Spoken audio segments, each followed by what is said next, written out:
Air biryani tanda tak mampu, air tenang menghanyutkan. Izinkan saya ucapkan salam kepada hadirin sekalian. Assalamualaikum warahmatullahi wabarakatuh. Yang terhormat, kepada dosen pengampu mata kuliah umum Bahasa Indonesia, Ibu Etsa Purbarani, SPD, MPD, serta teman-teman sekalian yang saya banggakan. Perkenalkan, nama saya Fadia Aulia Azahra dengan NIM 15156255095 yang berusia 19 tahun dan berdomisili asal Jakarta, yang saat ini sedang menempuh pendidikan S1 Tata Busana Fakultas Teknik Universitas Negeri Jakarta. Hari ini saya ingin mengangkat topik krusial mengenai pentingnya penggunaan bahasa Indonesia di media sosial. Media sosial seperti TikTok, Instagram, Twitter, dan juga Facebook kini telah menjadi arena utama komunikasi masyarakat Indonesia dengan lebih dari 170 juta pengguna aktif.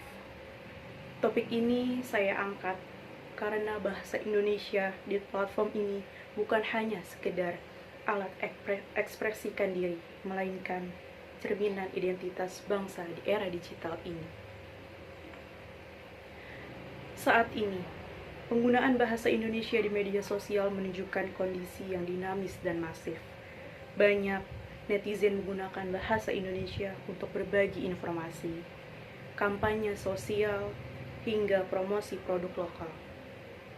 Fenomena positif ini seperti kampanye hashtag bahasa Indonesia bersih atau konten edukasi berbahasa Indonesia telah memperluas jangkauan bahasa kepada generasi muda sekarang, membuatnya lebih inklusif dan relevan terhadap dunia maya. Namun, di balik kemajuan itu terdapat masalah serius yang mengkhawatirkan. Penggunaan bahasa Indonesia seringkali tercampur dengan bahasa asing, bahasa gaul seperti guys atau babe, serta kesalahan ejaan yang masif seperti kata lo untuk kata lo, dan singkatan berlebihan seperti BGS untuk kata bagus. Bahkan munculnya bahasa campuran seperti kata alay atau dominasi emoji yang menggantikan kata-kata formal semakin menjauhkan kita dari kaidah bahasa Indonesia yang baku. Fenomena ini didorong oleh tren global dan keinginan tampil keren, tapi ironisnya malah merusak kemurnian bahasa nasional. Dampak untuk masa depan dari masalah ini bisa beragam.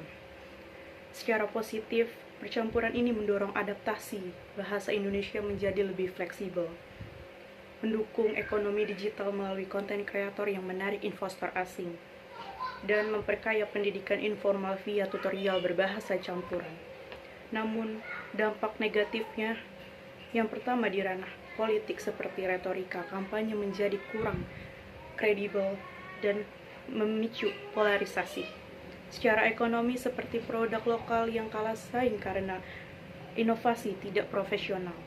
Di pendidikan seperti generasi Z kehilangan kemampuan menulis formal, menghambat potensi akademik, serta di kebudayaan seperti menurutnya nasional yang terkikis karena bahasa daerah pun terpinggirkan oleh tren viral asing.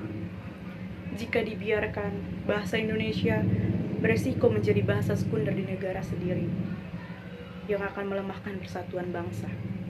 Oleh karena itu, pemerintah dan masyarakat untuk bertindak nyata. Pemerintah dapat meluncurkan regulasi seperti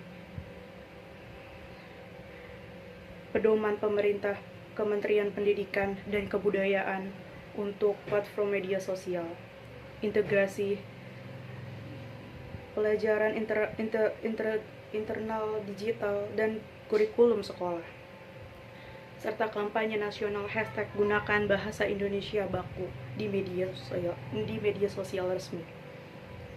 Masyarakat baik di posting baik khususnya influencer dan orang tua juga bisa memulai dari diri sendiri dengan mencontohkan bahasa baik di postingan.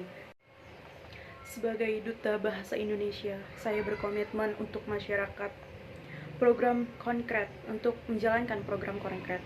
Yang pertama, kelas digital bahasa Indonesia yang dilakukan secara mingguan di platform TikTok dan Instagram untuk mengajak anak-anak muda praktik menulis caption baku tetapi sambil bersenang-senang. Yang kedua, kolaborasi dengan kampus untuk workshop bahasa gaul versus bahasa baku bagi mahasiswa. Yang ketiga, tantangan #Duta Challenge, di mana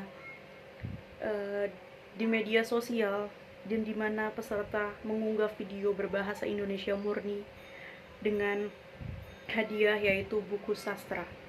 Program ini saya harapkan dapat meminimalisir dampak negatif dan bangkitkan semangat kepemilikan bahasa. Demikianlah pidato saya. Mari kita wujudkan bahasa Indonesia yang kreatif, inovatif, dan berdaya saing global. Mohon maaf apabila ada kesalahan kata dari saya. Terima kasih atas perhatiannya. Wassalamualaikum warahmatullahi wabarakatuh.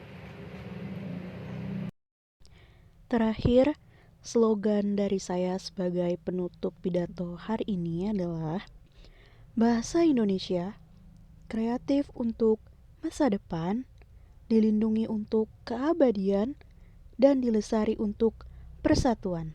Sekali lagi, sekian dari saya. Terima kasih. Wassalamualaikum warahmatullahi wabarakatuh.